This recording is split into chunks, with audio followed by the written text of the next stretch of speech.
Welcome to the Rim Break Rodeo. We hope this video helps. You start by getting the essentials ready. Sign into your chess account and verify two-factor authentication so nothing blocks access. Once done, pick the assist source, built-in engine, cloud analysis, or a third-party tool, and install or open the app.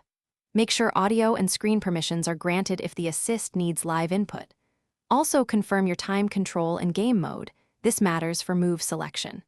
By preparing these items now, you avoid interruptions later and keep your focus on learning the moves.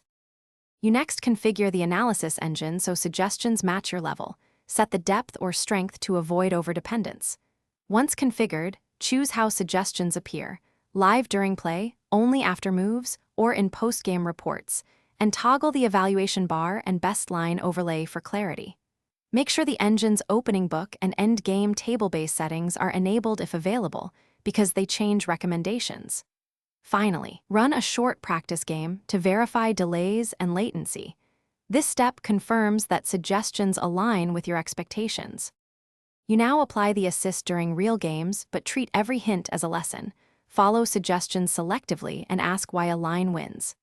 After each session, review the post-game report to identify tactical themes, evaluation swings, and recurring mistakes. This is where real improvement happens. If the tool misbehaves, restart the app, check your internet and permissions, re-authenticate the account, or lower engine depth to reduce lag.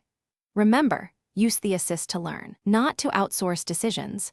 That preserves your growth and integrity. Thanks for watching. Consider subscribing if we helped you.